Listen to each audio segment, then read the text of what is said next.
This is Oli. I'm here at the second edition of the Renderyard Film Festival, and here with me is the director of BEKET, one of this year's entries, Davide Manuli. Hello. Thank you very much for sparing some time to talk to us. I just want to start with discussing the whole influence of the film, and obviously the reference to BEKET and to his play Waiting for Godot is quite strong, but I was just wondering, is it like a direct tribute to the play? Are there any other influences involved as well? Yes, except Samuel Beckett in the writing, there were a few other influences from the theater, which were Antonin Artaud, Eugene Ionesco, Harold Pinter, and a few others. But the most important thing for me was when I decided to title the movie Beckett, which is a strong thing, a title.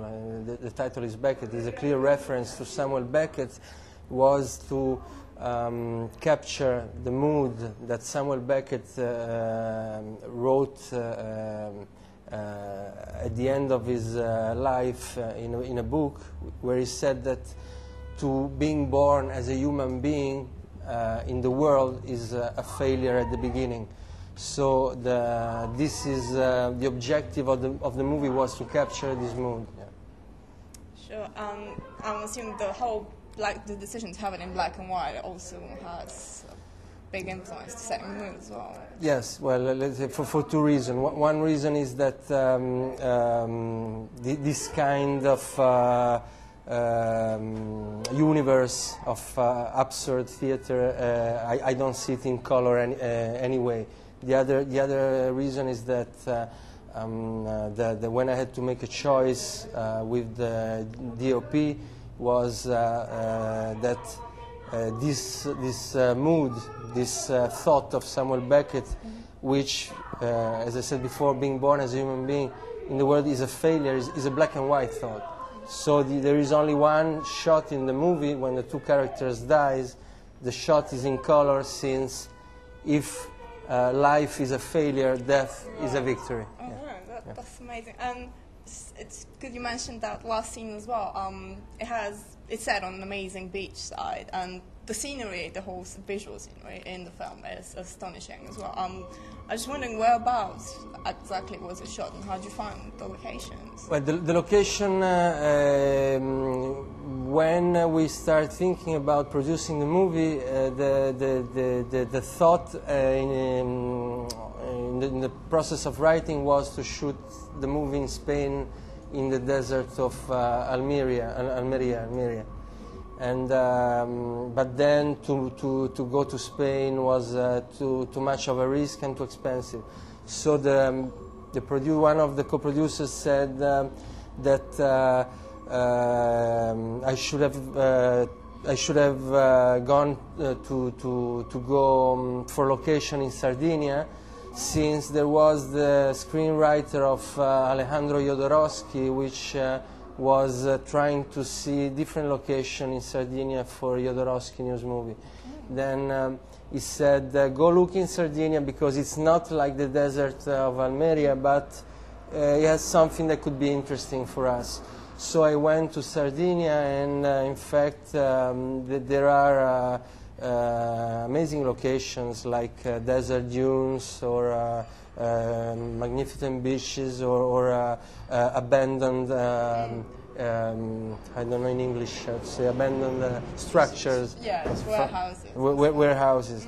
Then I would say that another important thing was that since the two characters has to, the scenery has to become a protagonist, the scenery, one choice we made was to shoot the whole movie with very large optics, in the sense that in the movie there is no editing, almost the editing is in the camera and while shooting, and to shoot the whole movie in sequence plan and with very large optics and make the characters in the movie very small is to, how can I say, to make the location even more stand out more. Stand out more. Yeah. Right. Oh, amazing. Have you worked with the DOP before that? The DOP worked on this film? This film, the DOP had worked with the producers before. Yeah, then we got along very well, I would say. He's from Tunisia and he lives in Rome. He's very good. Yeah, he was the assistant of Pino Rotunno, the DOP of Pierpaolo Pasolini. Yeah. Mentioning a few of the big names from the Italian film industry, how would you find it today? The whole cinema production in Italy nowadays. I mean, there've been a few quite good new releases here in UK from up and coming Italian directors. Really? Which ones? I've loved Gomorrah, for example. Which one? Gomorrah? Ah, Gomorrah. Okay. But what's your actual opinion on? No, the opinion is a disaster. The situation is beyond a horror movie. No, seriously, it's. I mean, in Italy, but we are in a very bad period in the sense that. Globalization has destroyed the entire panorama of filmmaking worldwide, and basically Italy, it's even worse in a sense because in this sense Italy is avant-garde. Italy has beginning is a bad period before other countries, so now we are ahead of other countries. It's how can I say? It's there is. To answer your question, the problem a filmmaker like me has is that there is no industry for a certain product. It's not that there is a little section in the market. There is no market and there is no industry.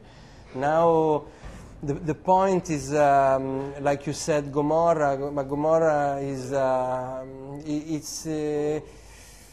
yeah, in a sense, Matteo Garrone has been very lucky, and in another sense, only one product doesn't make an industry.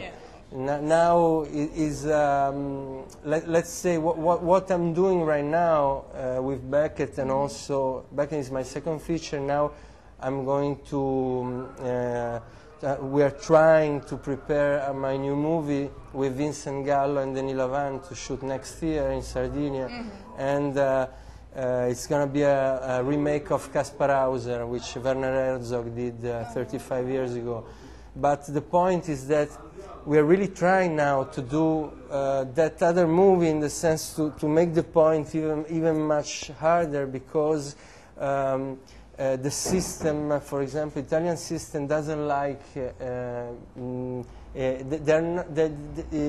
government for the finances, television, everybody.